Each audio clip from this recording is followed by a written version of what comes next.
Hello gamers, and welcome back to another Transformers full review. And today we are going to be taking a look at WFC K34 Deluxe Class Waspinator. So here is Waspinator in his route mode, looking very accurate to his on-screen model, like I've been seeing with most Kingdom figures and most WFC figures in general. Now, personally, I'm a big Waspinator fan, but I'm going to try to stay as unbiased as possible in this video. So Waspinator's head sculpt is amazing, perfectly mirroring his CGI model. The green they use looks amazing as well, and he has light piping. This is a feature we have been seeing return more and more as we play with figures like Cyclonus and Ultra Magnus, and I'm very happy to see it returning. Instead, light piping looks amazing with a beautiful shade of clear purple used on the eyes, his wasp eyes, and on the wings. This plastic feels very robust for modern clear plastic, so I wouldn't be too worried about breakages, but I do still recommend being careful with it, especially on the chest as it has clear plastic hinges, or more sliding rails. As for Waspinator's size, here he is with Core Class Optimus Prime, Studio Series B127, Generation Select Steep Cover, Studio Series 86 Hot Rod, and Earthrise Optimus Prime. As for some beastie size comparisons, here he is with Core Class Rat Trap, Kingdom Black Arachnia, Kingdom Optimus Primal, and Kingdom Rhinox. So Waspinator here is a bit shorter than your average Deluxe, which makes sense for his character. Now we get to the part I was at least excited for this figure. The accessory. Kingdom Waspinator includes parts forming in his transformation. Yes, it is weapon parts forming, and yes, it is quote-unquote screen accurate, but I really hate it when figures like this guy and Kingdom Cheetor and basically any beastie with a tail incorporate it. Like, is it so hard to just put a hinge in? Cyberus Deluxe Cheetor was able to put in a hinge, so these guys should be able to as well. Waspinator here is different. You see, other examples you can't store on the robot mode and have to disguise themselves as weapons. But Waspinator here has the luxury of his gun being able to be kept on during the transformation. This is brilliant. It makes me very, very happy that this guy's parts forming can be avoided. Speaking of good things on this figure, the articulation. Waspinator has a ball joint at the neck, universal jointed arms, a bicep swivel, 90-degree elbows, a wrist swivel, which is still very uncommon with modern Transformers, especially Deluxes.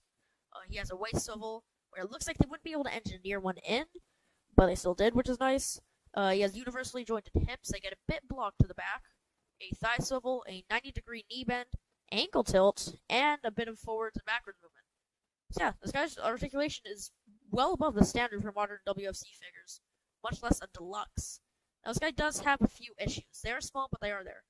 First of all, the chest doesn't really lock in that well, which is a bit annoying. Secondly, the abdomen on the back can be a bit cumbersome, but it's part of the on-screen model, and they are going for accuracy, so it is understandable. And third of all, we get 3 different shades of green on this guy. 2 of them are just plastic, and the third is paint. This is the biggest of issues, and it doesn't personally bother me, but it most likely will bother some people. And also, I forgot to add this in the script, but the wasp head on the sliding rails, it likes to just transform itself into its vehicle mode configuration randomly. And those are really all the complaints I have about the robot mode. I guess the only other real complaint I have is the hollowness at the back of the legs, but this is $35 Deluxe. Budgets are a thing. And that's basically it for the robot mode, so now I think we should move on to the transformation.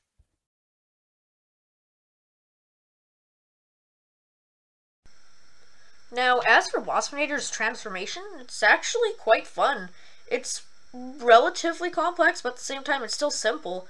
My only real issue is, of course, tabbing in the waist to the abdomen, but I'll get more into that later, but other than that, pretty fun transformation. Now, as for Waspinator's Wasp mode, it's pretty good. It's definitely not as good as some other alt modes in the line, but it is still very good, especially for a Deluxe. The wings look amazing with their clear plastic detail. Also nice how they molded in the secondary wings, as if they were on separate ball joints, this would be incredibly fiddly. The bug head looks really nice with its big transparent purple eyes with a bunch of little tiny sculpted detail. They even made the mandibles separately articulated, despite the fact his head literally splits in half for the transformation. This alt mode is also very solid. Everything locks into place nicely, although maybe the waist tabs in too nicely. It's tabbed in so tight, it's scary turning this guy back into robot mode. Thankfully, shaping down the peg a bit makes it a lot less scary, so if you have this issue, I recommend doing this. As for the Wasp mode's articulation, it has a hinge at the neck for some up and down movement. The antennae are on ball joints, very solid ball joints at that. Hinged mandibles, so they don't have those little fuzzy bits inside of them like on the on-screen model. In fact, this doesn't really look like the on-screen model, as that was a bit more cartoony. This is more realistic. Something we've seen with all Kingdom beasties, and I'm all for it. Anyways, the two front legs are on mushroom pegs, and the back legs are connected and are also on a mushroom peg. The wings are on ball joints, So overall, Waspinator here has some pretty decent articulation. Definitely not as good as other beast modes like Air Razor, but still pretty good. The only other articulation point I could ask for would be a hinge at the abdomen, but given the transformation, I don't think they could have engineered it in. As for Waspinator's all-mode size, here he is with the Hot Wheels, Core Class Bumblebee, and Classic / Reveal the Shield Bumblebee, and Kingdom Optimus Primal for a beast mode size comparison. So overall, I think Waspinator is my favorite Kingdom Beast Wars Deluxe. His Cheetor is baseline and standard. It doesn't really do too much special.